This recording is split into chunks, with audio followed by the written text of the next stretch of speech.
Lektion 1: Die perfekte Snack-Kombination.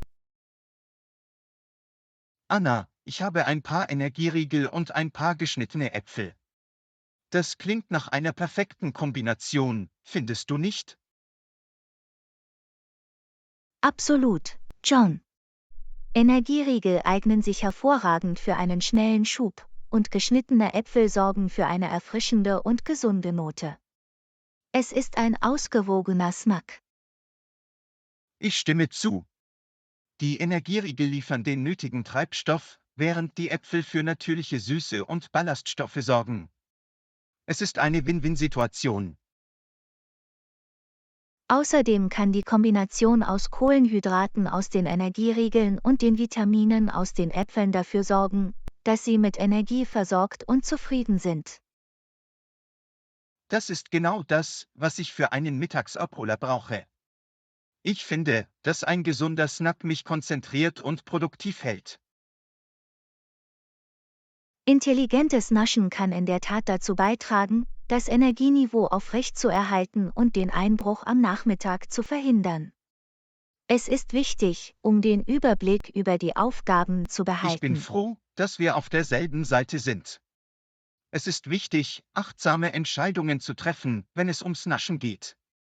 Welche anderen Snacks empfiehlst du?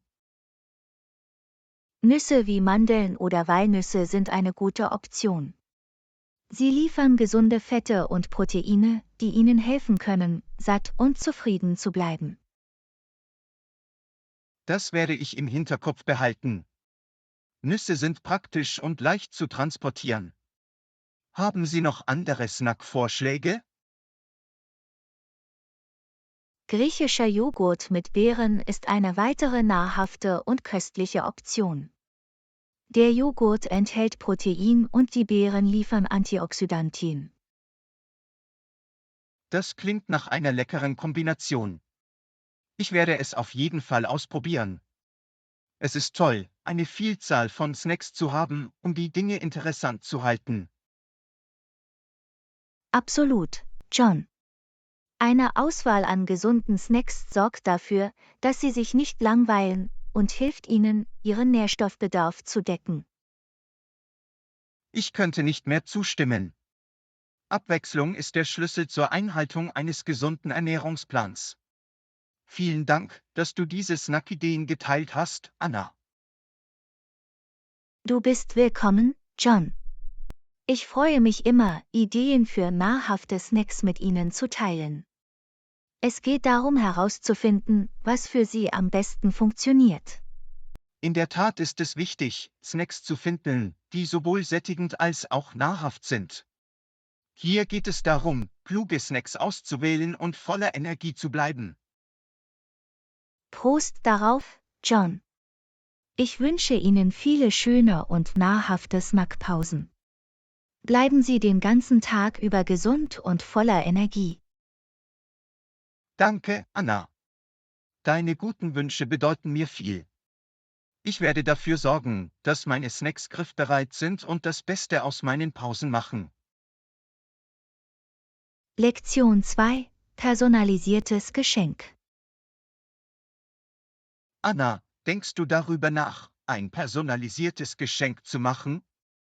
Ich dachte darüber nach, ein personalisiertes Fotoalbum zum Geburtstag meiner Schwester zu machen. Das ist eine wunderbare Idee, John. Personalisierte Geschenke sind durchdacht und einzigartig. Ein Fotoalbum wäre eine großartige Möglichkeit, besondere Erinnerungen festzuhalten. Genau. Ich möchte etwas Sinnvolles schaffen, das sie schätzen kann.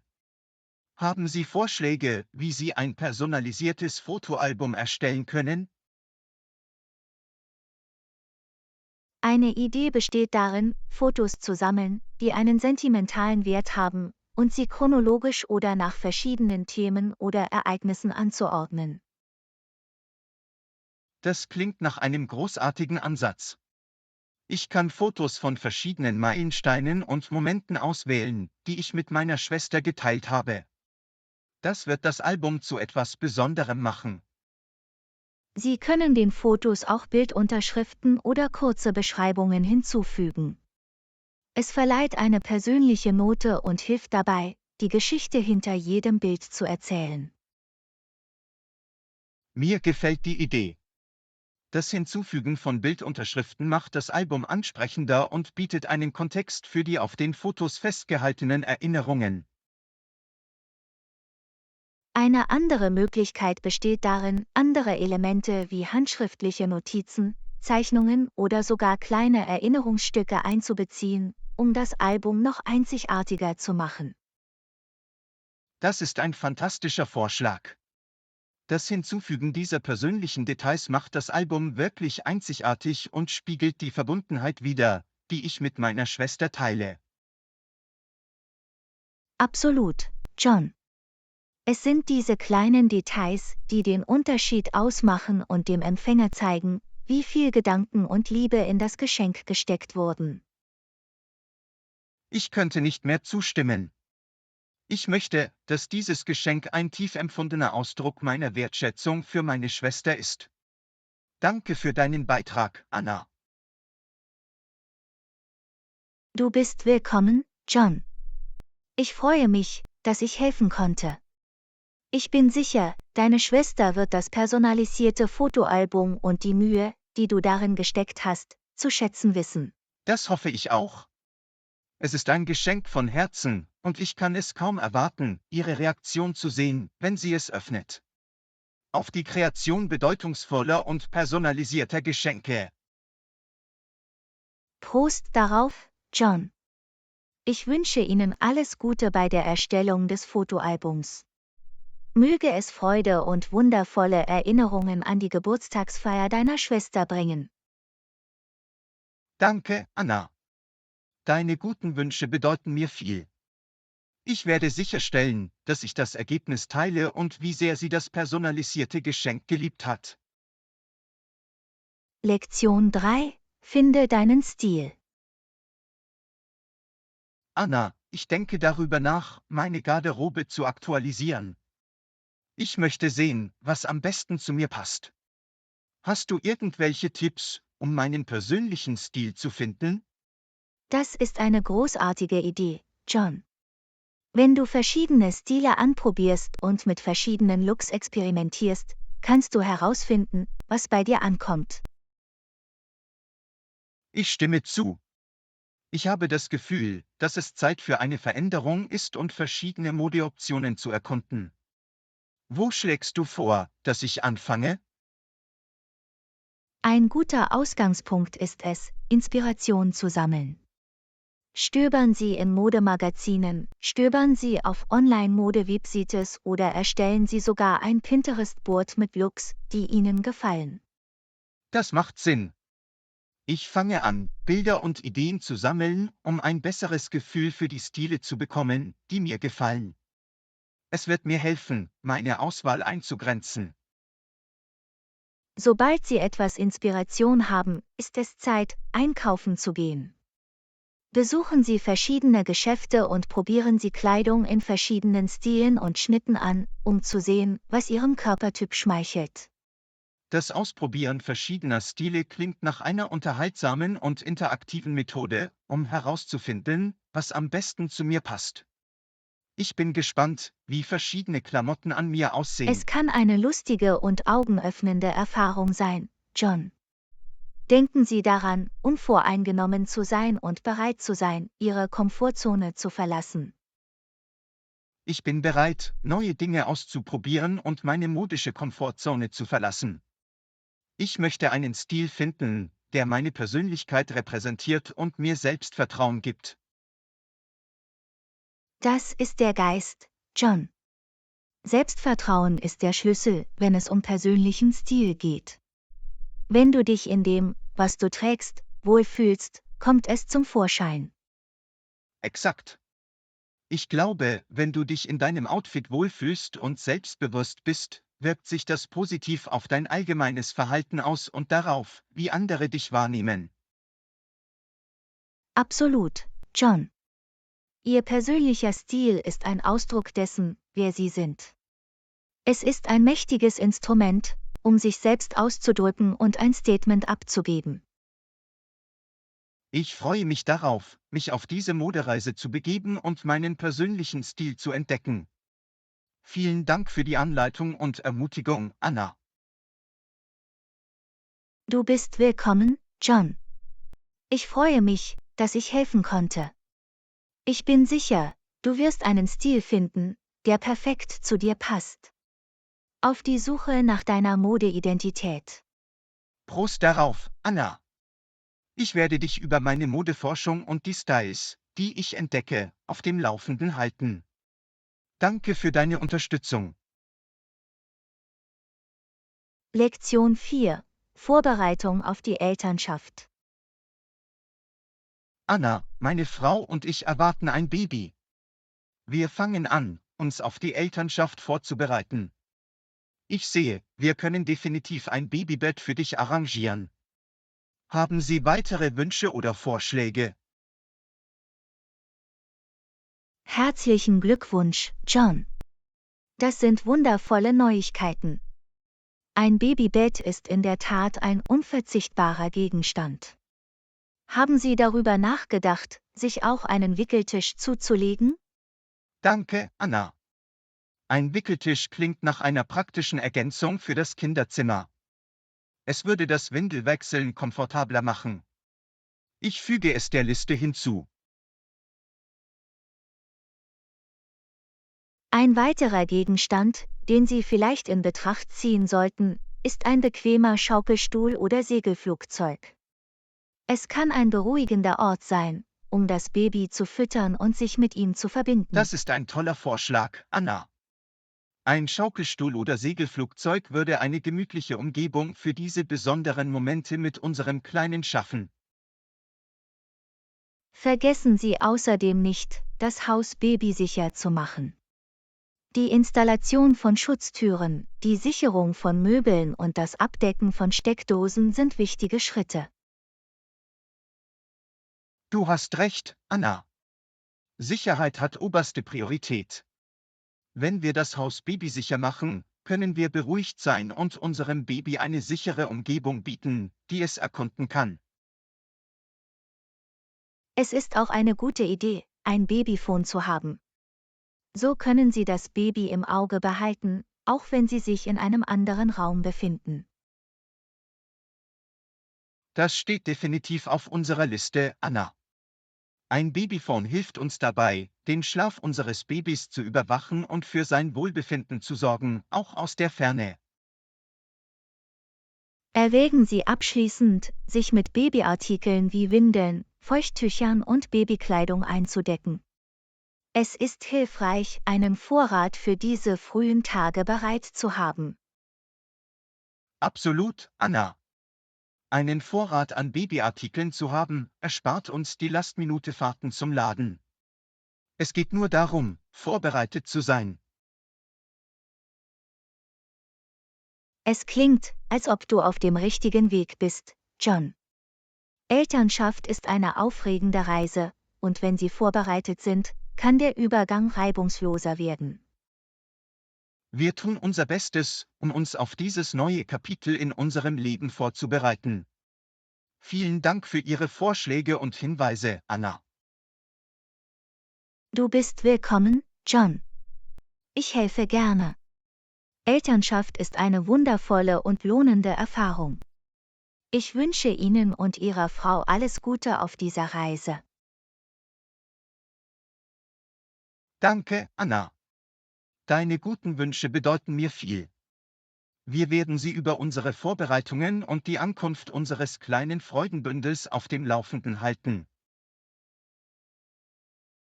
Lektion 5. Optionen bewerten. Anna, ich habe die Vorschläge für das neue Projekt geprüft, und ja, das habe ich getan. Insgesamt scheinen sie akzeptabel zu sein, aber ich habe ein paar Bedenken. Das ist gut zu hören, John. Es ist wichtig, die Optionen sorgfältig abzuwägen und alle Bedenken auszuräumen, bevor eine Entscheidung getroffen wird. Was sind Ihre spezifischen Bedenken? Ein Problem ist der Zeitplan. Ich finde, Der vorgeschlagene Zeitplan ist zu ehrgeizig und könnte das Team unnötig unter Druck setzen. Das ist ein berechtigtes Anliegen, John. Es ist wichtig, realistische Erwartungen zu setzen und dem Team genügend Zeit zu geben, um qualitativ hochwertige Arbeit zu leisten. Exakt. Eine Überstürzung des Projekts könnte die Qualität beeinträchtigen und zu Fehlern führen. Ich denke, es ist wichtig, dieses Anliegen den Interessengruppen mitzuteilen.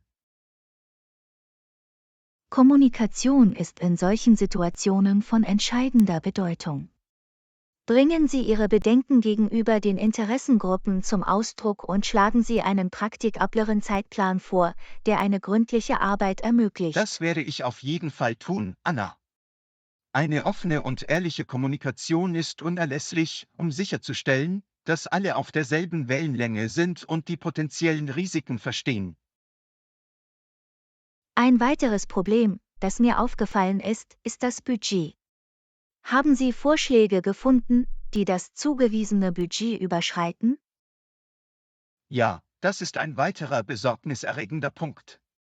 Einige Vorschläge überschreiten das Budget, und ich denke, es ist entscheidend, ein Gleichgewicht zwischen Kosten und Qualität zu finden. Es ist wichtig, den Wert und die Ergebnisse jedes Vorschlags zu bewerten und sie gegen das Budget abzuwägen. Manchmal können etwas höhere Kosten zu besseren Ergebnissen führen.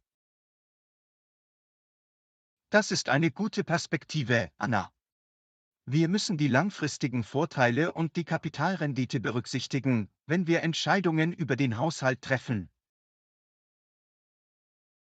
Absolut, John.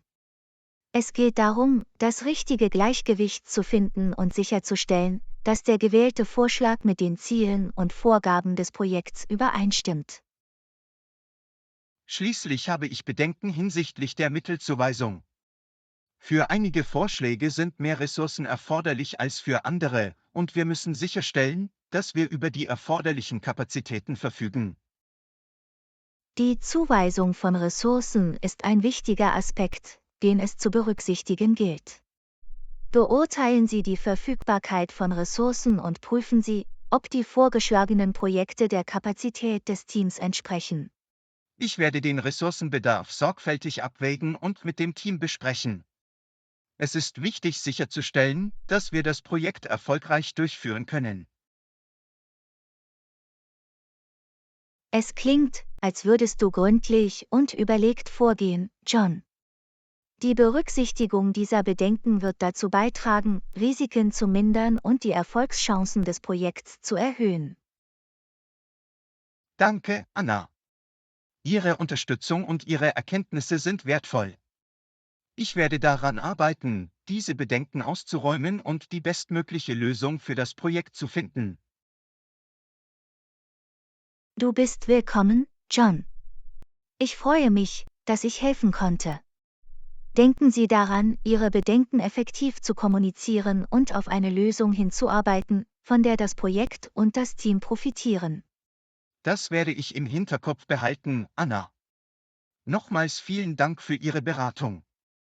Ich werde Sie über den Fortschritt und alle Entwicklungen im Zusammenhang mit dem Projekt auf dem Laufenden halten. Lektion 6: Spaß mit hausgemachter Pizza. Anna, ich habe Lust auf selbstgemachte Pizza. Pizza von Grund auf neu zuzubereiten ist eine großartige Möglichkeit, Spaß zu haben und leckeres Essen zu genießen. Ich könnte nicht mehr zustimmen, John. Hausgemachte Pizza ermöglicht es Ihnen, die Beläge individuell zu gestalten und eine Pizza zu kreieren, die perfekt zu Ihrem Geschmack passt. Welche Beläge haben Sie im Sinn? Ich denke an eine klassische Margherita-Pizza mit frischen Tomaten, Basilikum und Mozzarella-Käse. Einfach und doch würzig. Was ist mit dir, Anna?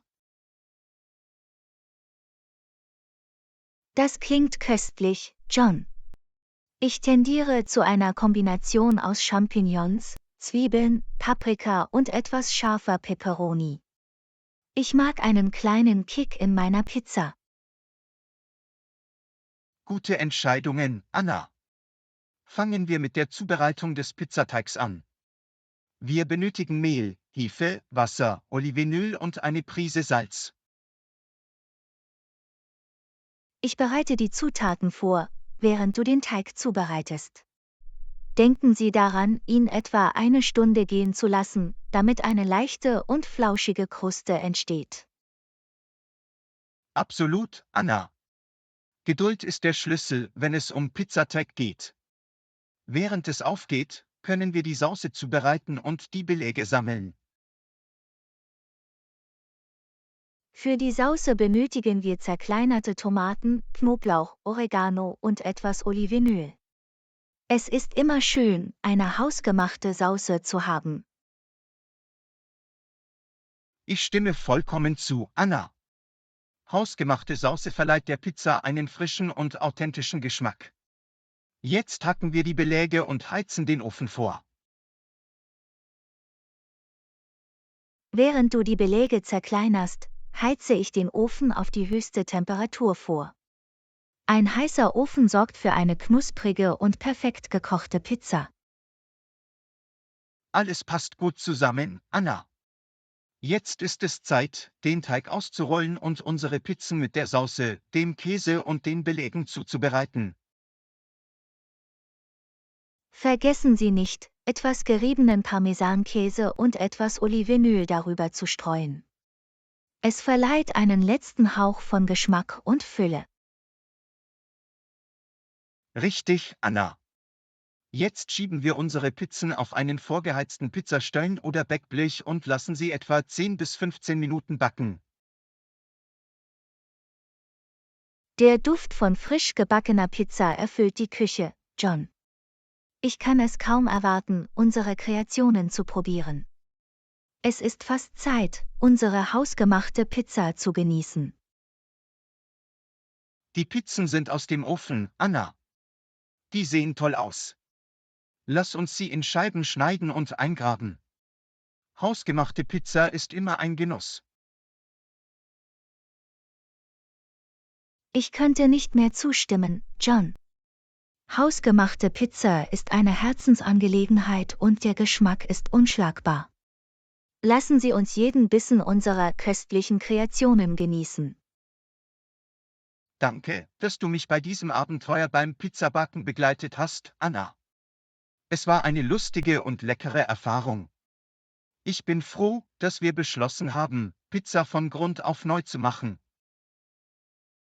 Du bist willkommen, John. Es war mir ein Vergnügen. Hausgemachte Pizza zuzubereiten ist immer eine großartige Möglichkeit, Kontakte zu knüpfen und gutes Essen zu genießen. Auf viele weitere Pizzaabende. Prost darauf, Anna. Ich freue mich auf weitere Pizzaabende und kulinarische Abenteuer mit dir. Erkunden wir weiter die Welt der hausgemachten Köstlichkeiten. Lektion 7: Wäscheroutine. Anna, wie oft wäschst du deine Wäsche? Machst du das normalerweise einmal pro Woche oder so? Das ist eine gute Frage, John. Ich versuche einmal pro Woche Wäsche zu waschen, um den Überblick zu behalten und sicherzustellen, dass ich die ganze Woche über saubere Kleidung habe. Wie steht's mit dir? Ich habe so ziemlich den gleichen Zeitplan, Anna. Einmal pro Woche Wäsche zu waschen, scheint mir auch gut zu gehen. Es sorgt für Ordnung und verhindert, dass sich schmutzige Kleidung ansammelt. Ich stimme zu, John. Es ist wichtig, eine Routine zu etablieren, die für Sie funktioniert und zu Ihrem Lebensstil passt. Konsequenz beim Waschen trägt zur Aufrechterhaltung von Sauberkeit und Ordnung bei. Absolut, Anna. Außerdem sorgt das regelmäßige Waschen dafür, dass ich genug saubere Kleidung für die Arbeit und andere Aktivitäten habe. Es geht nur darum, vorbereitet zu sein. Das ist ein gutes Argument, John. Es ist immer besser, saubere Kleidung griffbereit zu haben, als in letzter Minute zu kramen. Ein bisschen Planung reicht schon aus. Definitiv, Anna. Wenn es um Wäsche geht, finde ich, dass ein System dazu beiträgt, den Prozess zu rationalisieren. Das Sortieren der Kleidung nach Farbe und Stoffart macht es einfacher. Ich stimme zu, John. Das Sortieren von Kleidung verhindert nicht nur das Ausbluten der Farbe, sondern hilft auch bei der Auswahl der richtigen Wascheinstellungen für verschiedene Stoffe. Es ist eine zeitsparende Praxis. Genau, Anna. Apropos Wascheinstellungen, ich achte darauf, die Pflegeetiketten auf der Kleidung zu lesen, um die richtige Temperatur und den richtigen Waschgang zu bestimmen. Das ist eine gute Angewohnheit, John. Das Befolgen der Pflegehinweise stellt sicher, dass unsere Kleidung in einem guten Zustand bleibt und länger hält. Es ist ein kleines, aber wichtiges Detail. Das ist es wirklich, Anna. Und wenn es ums Trocknen von Kleidung geht, verwende ich, wann immer möglich, lieber eine Wäscheleine oder einen Wäscheständer. Das spart Energie und schont die Kleidung.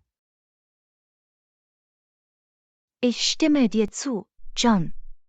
Lufttrocknen ist eine großartige Option, besonders für empfindliche Kleidungsstücke.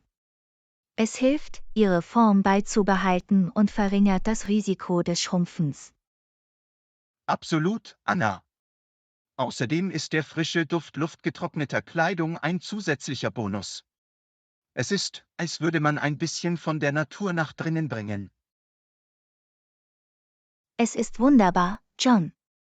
Vergessen wir jetzt nicht, die sauberen Klamotten zusammen zu aufalten und zu ordnen. Ich finde, dass es auf lange Sicht Zeit spart, wenn man sich ein paar Minuten länger nimmt, um es richtig zu machen. Ich könnte nicht mehr zustimmen, Anna. Ordentlich gefaltete und organisierte Kleidung macht es einfacher, das zu finden, was Sie beim Anziehen benötigen.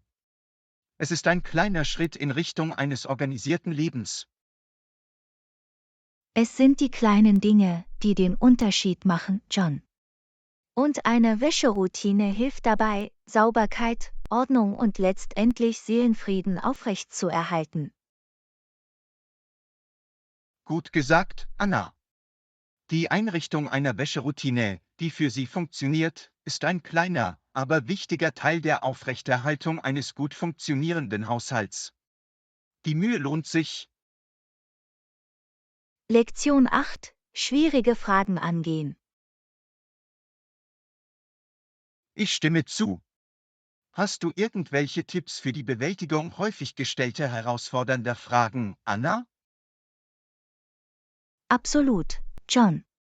Bei einer herausfordernden Frage ist es wichtig, ruhig und gelassen zu bleiben. Nehmen Sie sich einen Moment Zeit, um Ihre Gedanken zu sammeln, bevor Sie antworten. Das ist ein gutes Argument, Anna. Es ist besser, innezuhalten und Ihre Ideen zu sammeln, als überstürzt eine Antwort zu finden. Gelassenheit kann Ihnen helfen, eine durchdachte Antwort zu geben. Genau, John. Außerdem ist es wichtig, dass Sie sich die Frage genau anhören und sicherstellen, dass Sie sie vollständig verstehen. Zögern Sie nicht, bei Bedarf um Klarstellung zu bitten. Ich könnte nicht mehr zustimmen, Anna. Manchmal können Sie durch die Klärung der Frage besser verstehen, wonach die Person in ihrer Antwort sucht.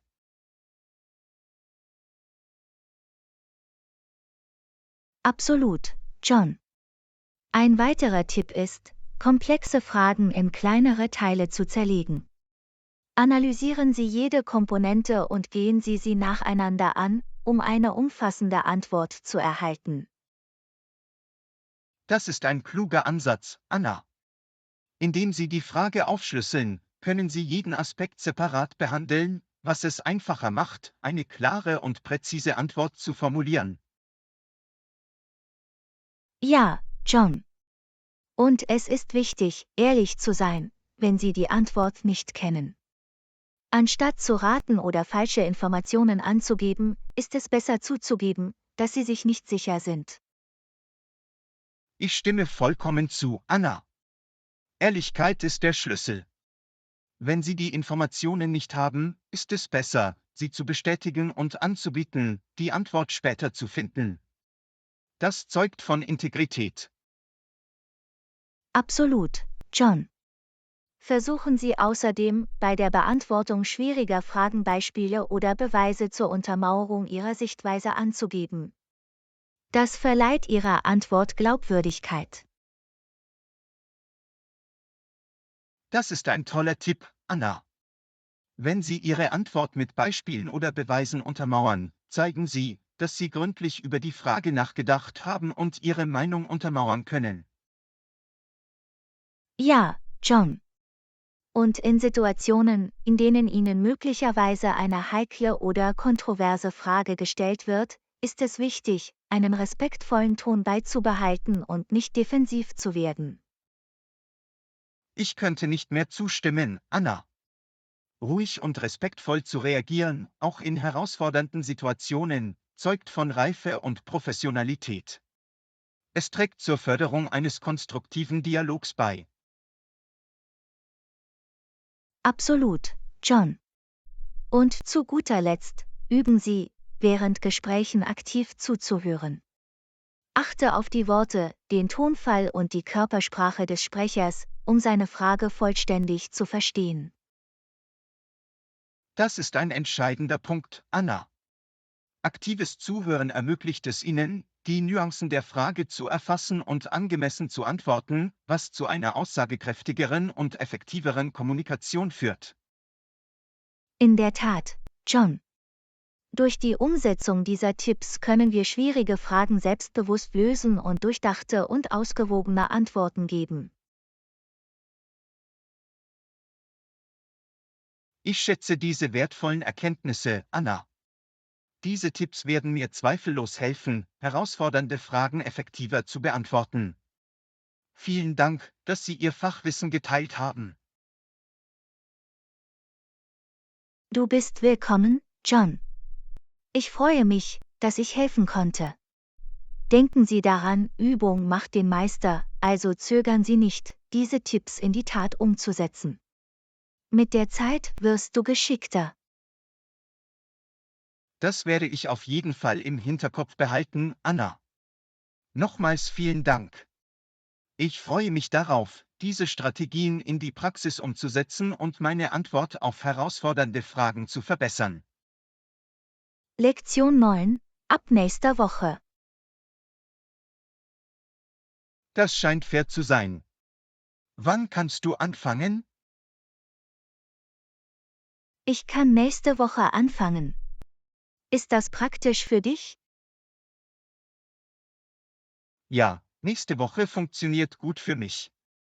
Ich werde dafür sorgen, dass alles für Ihre Ankunft vorbereitet ist. Danke, John. Ich weiß deine Bereitschaft zu schätzen. Ich freue mich darauf, dem Team beizutreten. Wir freuen uns, dich an Bord zu haben, Anna. Ihre Fähigkeiten und Erfahrungen werden eine wertvolle Ergänzung für unser Team sein. Das freut mich zu hören, John. Ich freue mich darauf, meinen Beitrag zu leisten und etwas Positives zu bewirken. Das ist toll zu hören, Anna. Wir haben einige spannende Projekte vor uns, und ich bin mir sicher, dass Sie in diesem Umfeld Erfolg haben werden. Ich bin bereit für die Herausforderung, John. Ich bin zuversichtlich, dass ich mit allem umgehen kann, was mir in den Weg kommt. Das ist der Geist, Anna. Eine positive Einstellung und Lernbereitschaft werden Sie weit bringen. Danke, John. Ich bin dankbar für diese Gelegenheit und werde mein Bestes geben. Daran habe ich keinen Zweifel, Anna. Ihr Engagement und Ihr Enthusiasmus sind lobenswert. Ich schätze dein Selbstvertrauen, John. Ich werde alles in meiner Macht Stehende tun, um ihre Erwartungen zu übertreffen. Ich glaube an deine Fähigkeiten, Anna. Denk daran, um Hilfe zu bitten, falls du sie jemals brauchst. Wir sind hier, um Sie zu unterstützen. Danke, John. Ich zögere nicht, mich bei Bedarf beraten zu lassen. Teamwork ist für den Erfolg unerlässlich. Absolut, Anna. Zusammen können wir Großes erreichen. Ich freue mich auf die Zusammenarbeit mit Ihnen. Ebenso, John. Machen wir das Beste aus dieser Gelegenheit und schaffen wir etwas Bemerkenswertes. Ich könnte nicht mehr zustimmen, Anna. Willkommen im Team und lassen Sie uns gemeinsam auf eine spannende Reise gehen. Danke, John. Ich freue mich sehr, ein Teil davon zu sein. Lassen Sie uns etwas bewegen und unsere Ziele erreichen. In der Tat, Anna. Mit Ihrer Ankunft bin ich zuversichtlich, dass wir dem Erreichen neuer Höhen einen Schritt näher gekommen sind. Lektion 10: Dialog und Verständnis. Ja, einige rufen zum Dialog und zur Verständigung zwischen allen Seiten auf. Ich stimme zu, John. In Konfliktzeiten ist es wichtig, eine offene Kommunikation zu fördern und nach Gemeinsamkeiten zu suchen. Absolut, Anna. Wenn Menschen zusammenkommen, um einander zuzuhören und ihre Sichtweisen zu verstehen, ebnet das den Weg für friedliche Lösungen. Das stimmt, John. Der Dialog ermöglicht es uns, Barrieren abzubauen und Brücken der Verständigung zu bauen. Es ist wichtig, diese Gespräche mit Empathie und Respekt anzugehen, Anna. Die Erfahrungen und Meinungen aller sind wichtig. Ich könnte nicht mehr zustimmen, John. Indem wir unterschiedliche Standpunkte anerkennen und wertschätzen, können wir ein Umfeld schaffen, das dem Dialog förderlich ist. In der Tat, Anna. Es ist wichtig, sich daran zu erinnern, dass Dialog nicht Einigkeit bedeutet, aber er hilft uns, Erkenntnisse zu gewinnen und Bereiche des gegenseitigen Verständnisses zu finden. Absolut, John. Durch den Dialog können wir gemeinsame Werte und gemeinsame Ziele finden, die uns trotz unserer Unterschiede vereinen können. Das ist ein berechtigtes Argument, Anna. Das ist oft so, dass wir mehr gemeinsam haben, als uns bewusst ist. Der Dialog hilft uns, diese gemeinsamen Werte zu entdecken. Ja, John. Es geht darum, die Menschlichkeit im anderen zu finden und zu erkennen, dass wir alle Hoffnungen, Ängste und Sehnsüchte haben. Gut gesagt, Anna. Wenn wir Gespräche mit Offenheit und Lernbereitschaft angehen, können wir Grenzen überbrücken und Verständnis fördern. Und es geht nicht nur ums Reden, John. Ebenso wichtig ist es, anderen aktiv zuzuhören und echtes Interesse an ihren Sichtweisen zu zeigen. Absolut, Anna. Aktives Zuhören ermöglicht es uns, die Nuancen verschiedener Sichtweisen zu erfassen und überlegt zu reagieren. Darüber hinaus sollten wir uns bemühen, einen sicheren und inklusiven Raum zu schaffen, in dem sich jeder wohlfühlt, seine Gedanken ohne Angst vor einem Urteil zu äußern. Ich stimme vollkommen zu, Anna. Ein respektvoller und inklusiver Dialog ermutigt die Menschen, ihre Erfahrungen auszutauschen und Gemeinsamkeiten zu finden. Durch den Dialog können wir unsere eigenen Vorurteile und vorgefassten Meinungen in Frage stellen, unser persönliches Wachstum fördern und unser Verständnis erweitern. Das ist ein entscheidender Aspekt, Anna. Der Dialog hilft uns, unseren Horizont zu erweitern und die Welt durch verschiedene Objektive zu sehen. Genau, John. Durch offene und ehrliche Gespräche können wir Vertrauen, Empathie und letztlich eine harmonischere Gesellschaft aufbauen.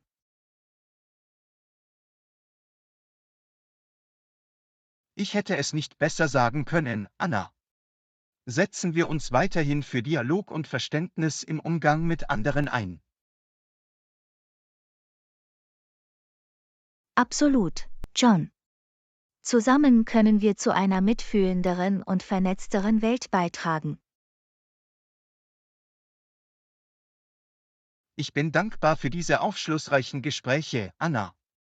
Sie erinnern uns an die Macht des Dialogs bei der Förderung von Verständnis und Harmonie. Mir geht es genauso, John. Lassen Sie uns weiterhin den Dialog fördern und andere ermutigen, dasselbe zu tun. Es ist ein Schritt in eine bessere Zukunft. In der Tat, Anna. Der Dialog ist ein mächtiges Instrument, das uns zu einer friedlicheren und inklusiveren Welt führen kann. Lassen Sie uns die Gespräche weiterführen. Lektion 11: Bezahlung beim Checkout. Sie können die Zahlung beim Checkout an der Rezeption abwickeln. Danke, dass du mich informiert hast, John. Könnten Sie bitte die akzeptierten Zahlungsmethoden erläutern? Natürlich, Anna. Die Rezeption akzeptiert sowohl Bargeld als auch gängige Kreditkarten zur Zahlung. Das ist praktisch. Normalerweise bevorzuge ich es, meine Kreditkarte für Transaktionen zu verwenden. Gibt es zusätzliche Gebühren für Kartenzahlungen? Nein, Anna. Für die Verwendung einer Kreditkarte fallen keine zusätzlichen Gebühren an. Der Betrag, den Sie auf der Rechnung sehen, ist der zu zahlende Gesamtbetrag. Das ist gut zu hören. Es ist einfacher, meine Ausgaben zu verfolgen, wenn ich mit einer Karte bezahle. Erhalte ich eine Quittung für die Zahlung? Ja, Anna. Nach Zahlungseingang erhalten Sie an der Rezeption eine detaillierte Quittung für Ihre Unterlagen. Hervorragend. Für Rückerstattungszwecke ist es hilfreich, eine Quittung zu haben.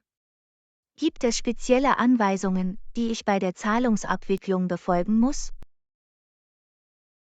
Wenn Sie auschecken, teilen Sie der Rezeption einfach mit, dass Sie die Rechnung begleichen möchten. Sie werden Sie durch den Zahlungsvorgang führen. Ich hab's, John. Ich werde Sie beim Auschecken informieren. Was ist, wenn ich Fragen oder Unstimmigkeiten zur Rechnung habe? Wenn Sie Fragen haben oder Unstimmigkeiten feststellen, teilen Sie dies bitte der Rezeptionistin mit. Sie werden Ihnen bei der Lösung aller Bedenken behilflich sein. Das ist beruhigend. Es ist gut zu wissen, dass es eine eigene Anlaufstelle für alle Abrechnungsanfragen gibt. Gibt es eine Frist für die Begleichung der Zahlung? In der Regel wird erwartet, dass die Zahlung beim Checkout beglichen wird, Anna. Es ist am besten, die Rechnung zu begleichen, bevor Sie das Gebäude verlassen. Verstanden, John. Ich werde dafür sorgen, dass die Zahlung umgehend beglichen wird, wenn ich auschecke. Vielen Dank für die Bereitstellung aller notwendigen Informationen. Du bist willkommen, Anna. Wenn Sie weitere Fragen haben oder während Ihres Aufenthalts Hilfe benötigen, können Sie sich gerne an uns wenden. Genießen Sie Ihre Zeit hier. Lektion 12: Abfahrt und Ankunft. Bei der Abreise und Ankunft ist das toll zu hören. Fanden Sie es einfach, sich am Flughafen zurechtzufinden? Ja, John. Die Schilder und Wegbeschreibungen am Flughafen waren klar, so dass ich mich leicht zurechtfand. Das ist gut zu wissen. Hatten Sie Probleme mit Sicherheitskontrollen oder Zollverfahren? Nein, alles lief reibungslos. Die Sicherheitskontrollen waren effizient und das Zollverfahren war unkompliziert. Das ist eine Erleichterung. Hatten Sie Anschlussflüge oder war es eine direkte Reise? Es war ein Direktflug, John. Ich musste mir keine Gedanken darüber machen, irgendwelche Verbindungen herzustellen. Das muss dir viel Zeit und Ärger erspart haben. Wie wäre es mit dem Boarding-Prozess? War es organisiert? Ja, der Boarding-Prozess war gut organisiert. Sie folgten den Boardingzonen, und das Personal war hilfreich bei der Führung der Passagiere. Das ist toll zu hören. Hatten Sie, als Sie an Ihrem Zielort angekommen sind, irgendwelche Schwierigkeiten mit der Einwanderung? Nein, der Einwanderungsprozess war effizient. Die Beamten waren freundlich und bearbeiteten die Dokumente schnell. Das sind gute Neuigkeiten. Mussten Sie nach der Passkontrolle lange auf Ihr Gepäck warten? Zum Glück musste ich nicht lange warten. Das Gepäck kam pünktlich an und ich konnte es problemlos abholen. Das ist praktisch. Haben Sie den Transport im Voraus arrangiert oder haben Sie am Flughafen ein Taxi gefunden? Ich hatte den Transport im Voraus vereinbart, John. Es war praktisch, dass bei der Ankunft ein Fahrer auf mich wartete. Das ist eine kluge Wahl. Das spart Zeit und sorgt für einen reibungslosen Übergang zu Ihrer Unterkunft. Wie war das Gesamterlebnis? Insgesamt war es eine reibungslose und problemlose Reise, John. Die Abläufe und Einrichtungen des Flughafens machten es zu einer angenehmen Erfahrung. Das ist wunderbar zu hören. Eine stressfreie Reise gibt einen positiven Ton für den Rest Ihrer Reise an. Ich freue mich, dass alles gut für dich gelaufen ist. Danke, John. Es war in der Tat ein großartiger Start für meine Reise. Ich schätze Ihre Anleitung und Ihren Rat. Du bist willkommen, Anna. Wenn Sie weitere Fragen haben oder während Ihres Aufenthalts Hilfe benötigen, können Sie sich gerne an uns wenden. Genießen Sie Ihre Zeit an Ihrem Reiseziel. Lektion 13: Fruchtiger Genuss. Vielleicht könnten wir einen frischen Obstsalat mit einer Vielzahl bunter Früchte zubereiten. Das klingt köstlich, John. Welche Früchte schlagen Sie vor, dass wir einbeziehen? Wie wäre es, mit etwas saftiger Wassermelone und süßen Erdbeeren zu beginnen?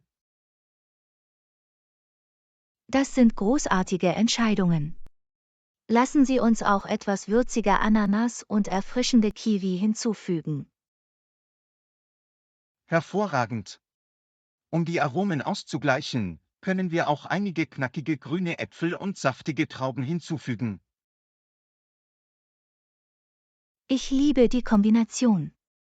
Wie wäre es mit ein paar Zitrusfrüchten wie Orangen und Grapefruits für eine pikante Note? Das ist eine fantastische Idee. Die Zitrusfrüchte verleihen dem Salat eine erfrischende und würzige Note. Ich stimme zu. Wir können auch frische Minzblätter darüber streuen, um einen Hauch von Kräuterfrische zu erhalten. Absolut. Minze verstärkt das Gesamtaroma und sorgt für einen herrlichen Geschmack. Um es noch verlockender zu machen, können wir den Obstsalat mit einem leichten Honig-Limetten-Dressing beträufeln. Das ist ein perfekter letzter Schliff. Das Dressing verleiht dem Salat einen Hauch von Süße und Würze. Ich kann es kaum erwarten, es auszuprobieren. Es klingt nach einem herrlichen und gesunden Genuss. In der Tat. Es ist eine großartige Möglichkeit, ein leichtes und erfrischendes Dessert oder einen Snack zu genießen. Ich freue mich, dass wir auf diese fruchtige Idee gekommen sind.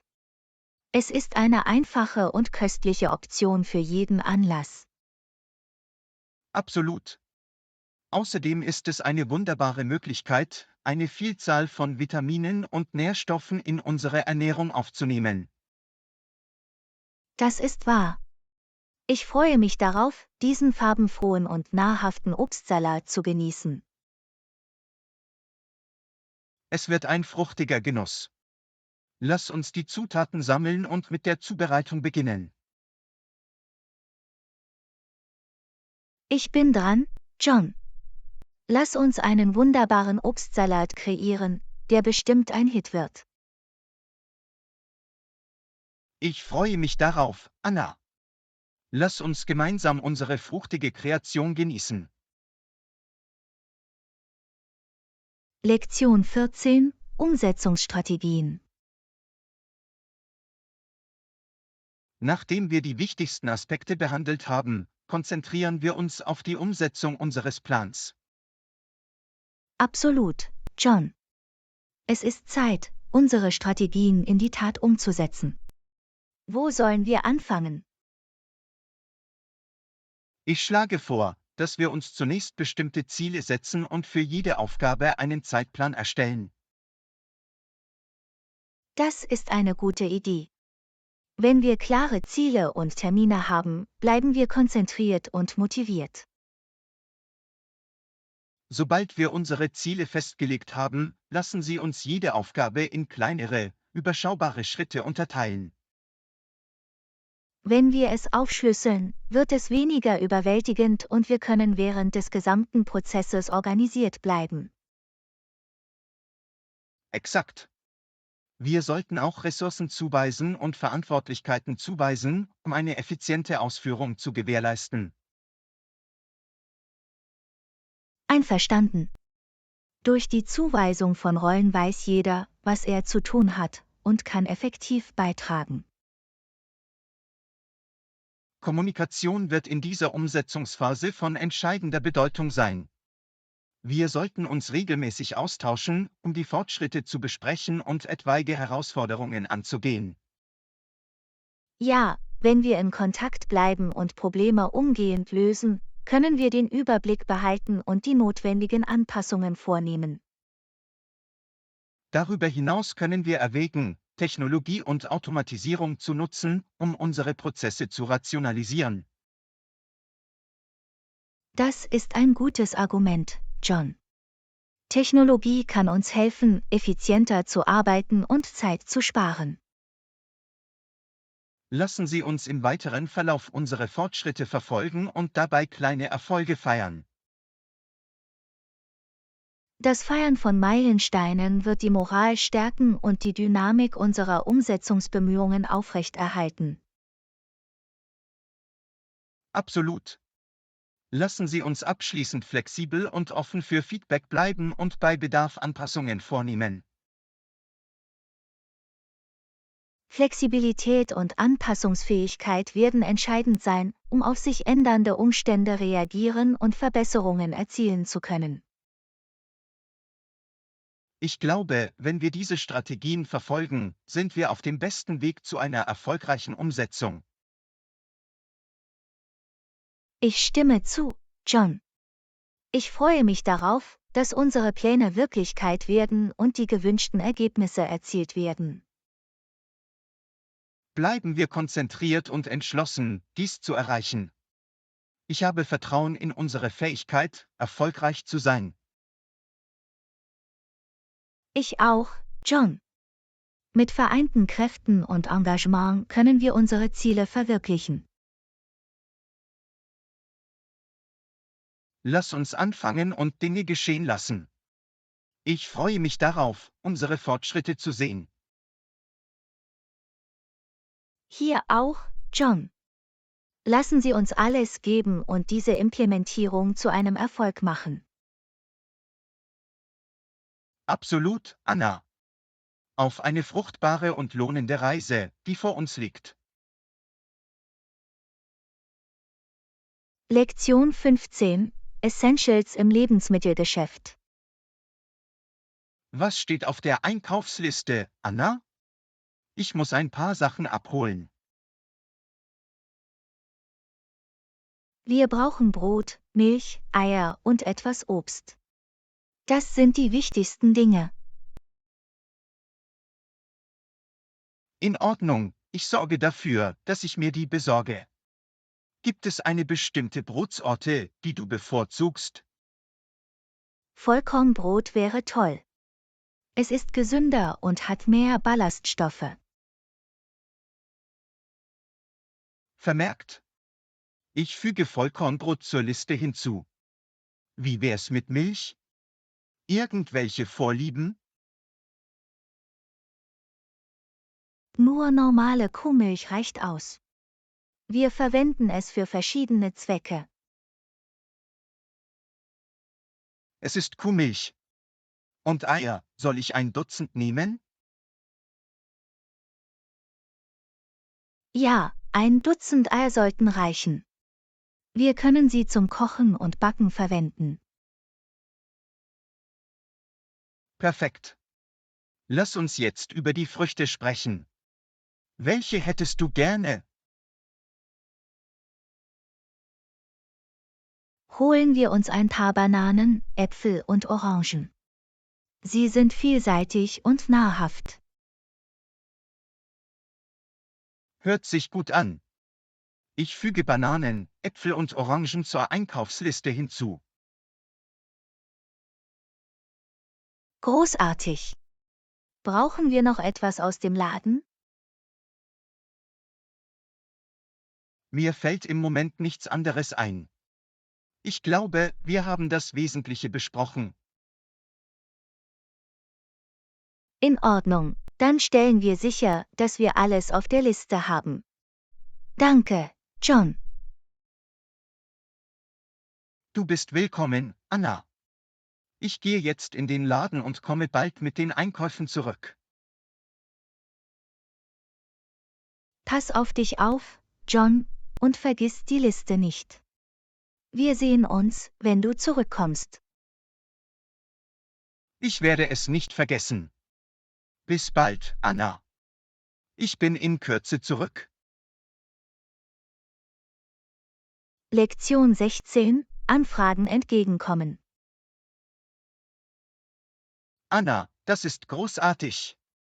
Können Sie den Gästen auch zusätzliche Kissen und Decken zur Verfügung stellen? Natürlich, John. Natürlich sorge ich für zusätzliche Kissen und Decken, damit sie sich wohlfühlen. Danke, Anna. Es ist wichtig, eine einladende und gemütliche Umgebung für unsere Gäste zu schaffen. Absolut, John. Die Bereitstellung zusätzlicher Annehmlichkeiten zeigt unsere Liebe zum Detail und unsere Aufmerksamkeit für ihre Bedürfnisse.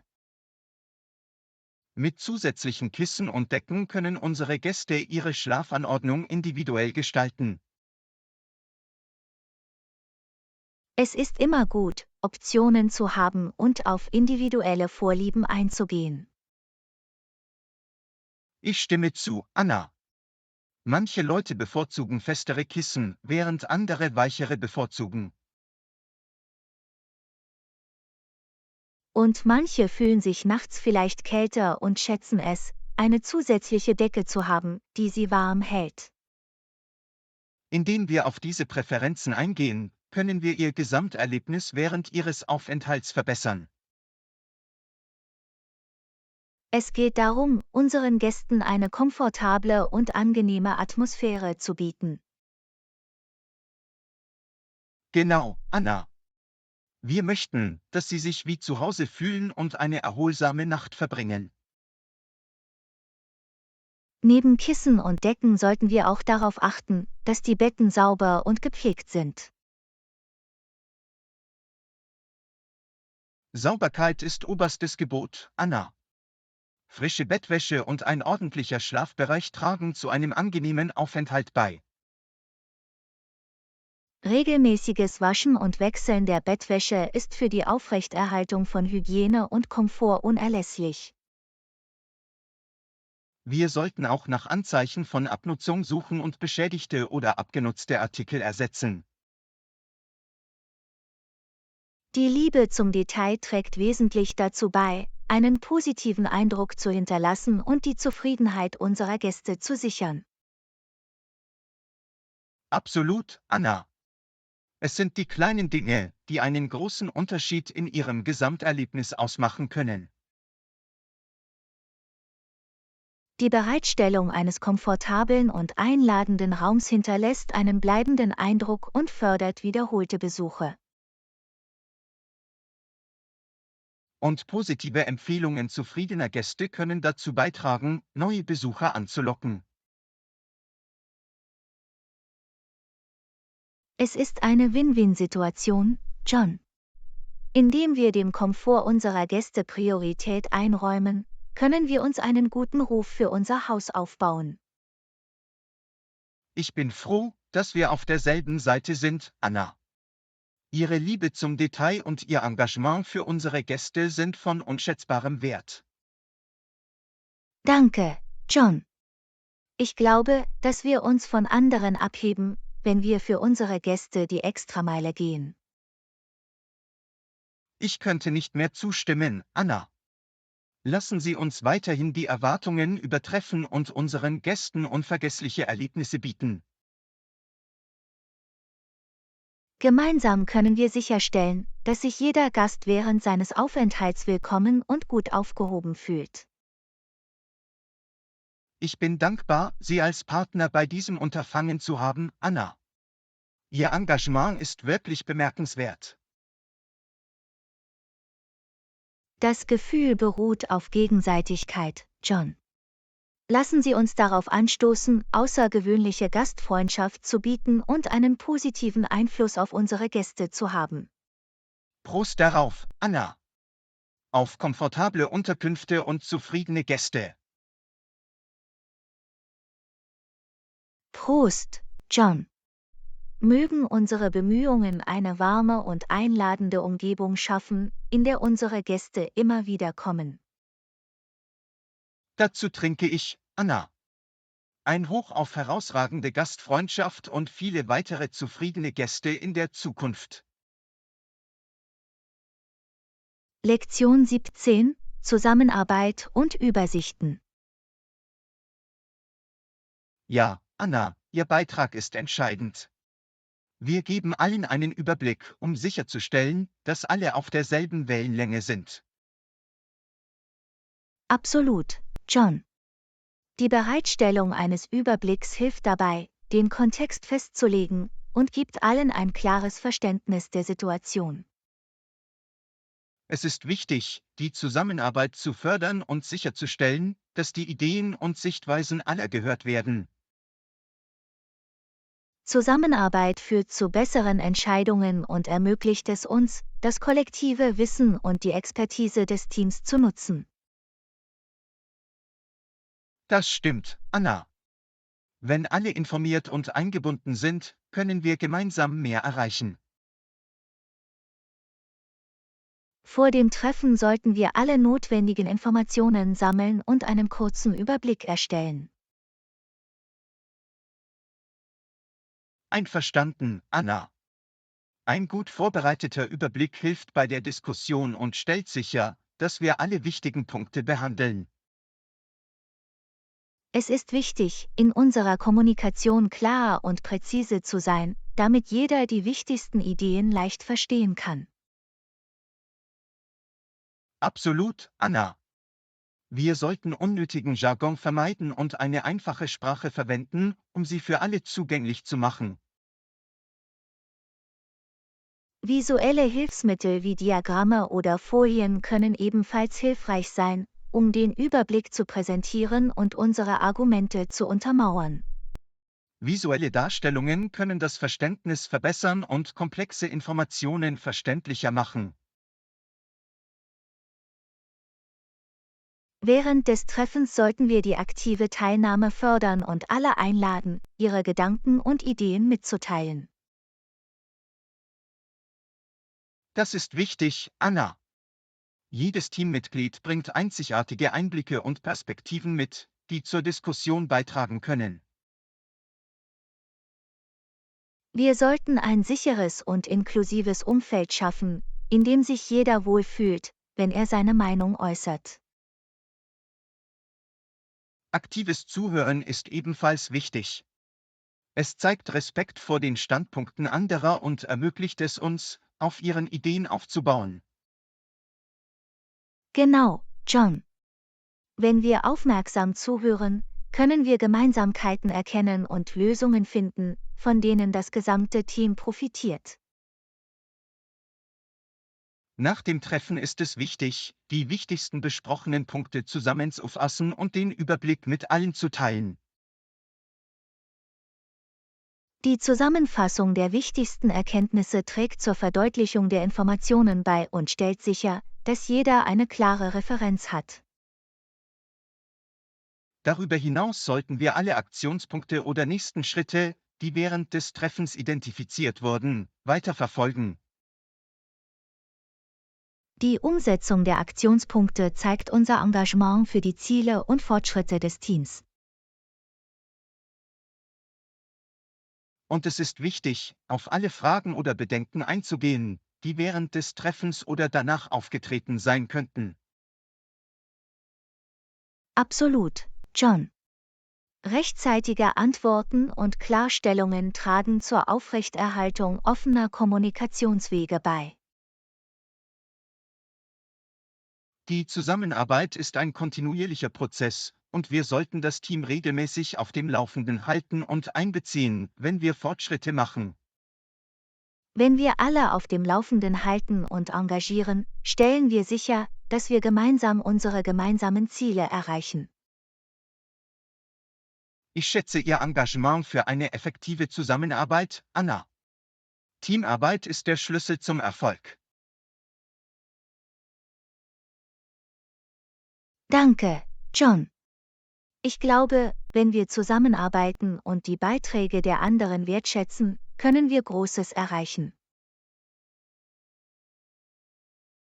Ich könnte nicht mehr zustimmen, Anna. Lassen Sie uns weiterhin ein kollaboratives und inklusives Umfeld fördern. Gemeinsam können wir bemerkenswerte Ergebnisse erzielen und eine positive Wirkung erzielen. Ich bin dankbar, dich als Partner auf dieser Reise zu haben, Anna. Lassen Sie uns weiterhin zusammenarbeiten und uns gegenseitig inspirieren.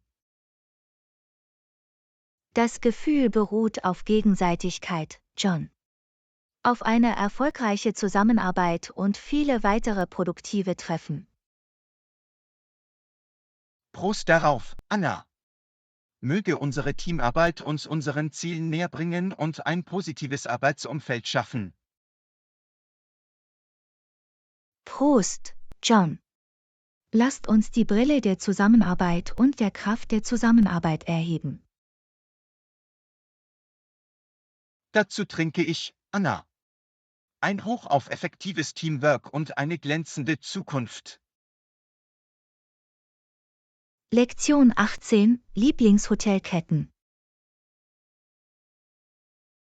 Haben Sie Lieblingshotelketten? Ja, ich mag Marriott Hotels wirklich. Sie bieten immer exzellenten Service. Oh, das ist gut zu wissen. Das behalte ich im Hinterkopf. Was mögen Sie an Marriott Hotels? Ich finde ihre Zimmer sehr komfortabel und gut gepflegt. Das Personal ist auch freundlich und hilfsbereit. Das ist großartig. Ich werde auf jeden Fall erwägen, bei meiner nächsten Reise in einem Marriott Hotel zu übernachten. Gibt es andere Hotelketten, die Sie empfehlen? Hilton Hotels sind auch ziemlich gut. Sie verfügen über eine Vielzahl von Annehmlichkeiten und ihre Standorte sind in der Regel günstig. Ich habe auch gute Dinge über Hilton gehört. Ich werde sicherstellen, dass ich sie mir ansehe. Gibt es bestimmte Hilton-Hotels, in denen Sie gerne übernachtet haben? Ich hatte eine angenehme Erfahrung im Hilton Garden Inn in New York City. Die Lage war perfekt, um die Stadt zu erkunden. Danke für die Empfehlung. Das füge ich meiner Liste hinzu. Gibt es noch andere Hotelketten, die ich Ihrer Meinung nach in Betracht ziehen sollte? Wenn Sie auf der Suche nach Luxus sind, würde ich The Ritz-Carlton empfehlen. Ihre Immobilien sind bekannt für ihre Eleganz und ihren erstklassigen Service. Das Ritz-Carlton klingt fantastisch. Das behalte ich bei besonderen Anlässen im Hinterkopf. Gibt es preisgünstige Hotelketten, die Sie empfehlen können? Sicher, wenn Sie mit kleinem Budget reisen, würde ich vorschlagen, das Holiday Inn Express zu besuchen. Sie bieten komfortable Zimmer zu erschwinglichen Preisen. Das ist toll zu wissen. Ich werde mir für meine nächste budgetfreundliche Reise auf jeden Fall das Holiday Inn Express ansehen. Danke für den Vorschlag. Du bist willkommen. Ich freue mich, dass ich helfen konnte. Denken Sie daran, Bewertungen zu lesen und Preise zu vergleichen, bevor Sie Ihre endgültige Entscheidung treffen. Absolut, ich werde sicherstellen, dass ich meine Nachforschungen anstelle. Nochmals vielen Dank, dass Sie mir Ihre Lieblingshotelketten mitgeteilt haben. Gar kein Problem. Ich hoffe, Sie haben eine tolle Zeit auf Ihren zukünftigen Reisen. Ich weiß das zu schätzen. Passt auf euch auf und habt einen schönen Tag. Lektion 19. Weihnachtsdekorationen einkaufen. Hast du schon angefangen, Weihnachtsdekorationen einzukaufen? Noch nicht, aber ich freue mich darauf, loszulegen. Ich liebe es, für die Feiertage zu dekorieren. Ich auch. Es macht immer Spaß, festliche Stimmung in unser Zuhause zu bringen. Gibt es bestimmte Dekorationen, die Sie kaufen möchten? Ich möchte einen schönen großen Weihnachtsbaum und ein paar bunte Ornamente zum Aufhängen bekommen. Wie steht's mit dir? Ich habe vor, ein paar Lichterketten zu besorgen, um den Baum und das Haus zu schmücken. Ich finde, sie schaffen eine magische Atmosphäre. Oh, ich stimme zu. Lichterketten können das Ambiente wirklich verändern.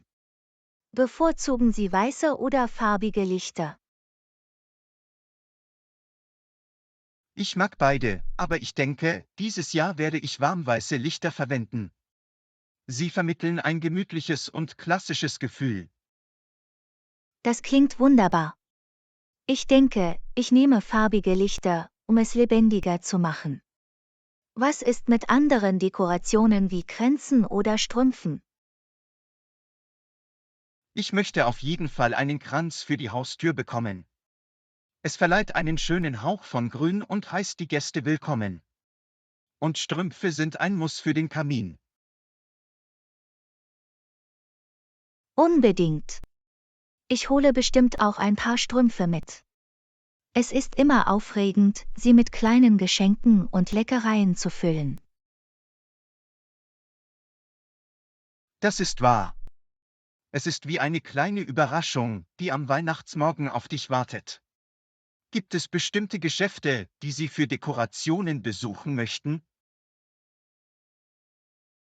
Normalerweise gehe ich auf einen lokalen Weihnachtsmarkt. Sie haben eine Vielzahl von Dekorationen und einzigartigen handgefertigten Gegenständen. Das klingt wunderbar. Ich muss mir auch den Weihnachtsmarkt in meiner Gegend ansehen. Es ist immer schön, lokale Unternehmen zu unterstützen. Auf jeden Fall. Außerdem finden Sie auf diesen Märkten einige wirklich besondere und einzigartige Stücke. Es verleiht Ihren Dekorationen eine persönliche Note. Ich stimme voll und ganz zu. Es ist schön, etwas Einzigartiges zu haben, das auffällt. Haben Sie Tipps, um die besten Angebote für Weihnachtsdekorationen zu finden? Ein Tipp ist, früh einzukaufen. Die Preise steigen in der Regel kurz vor Weihnachten, daher ist es gut, im Voraus mit dem Einkaufen zu beginnen. Und halten Sie Ausschau nach Verkäufen und Rabatten. Danke für den Rat. Ich werde sicherstellen, dass ich früh mit dem Einkaufen beginne und nach diesen Angeboten Ausschau halte. Es ist immer schön, etwas Geld zu sparen. Du bist willkommen. Ich hoffe, Sie finden tolle Dekorationen zu einem guten Preis. Weihnachten ist eine so magische Jahreszeit. Das ist es wirklich. Ich kann es kaum erwarten, mit der Dekoration zu beginnen und in Weihnachtsstimmung zu kommen. Danke, dass du mit mir über Weihnachtsdekorationen geplaudert hast. Es war mir eine Freude. Es macht immer Spaß, über Feiertagstraditionen zu sprechen. Viel Spaß beim Dekorieren und ich wünsche Ihnen eine frohe Weihnachtszeit.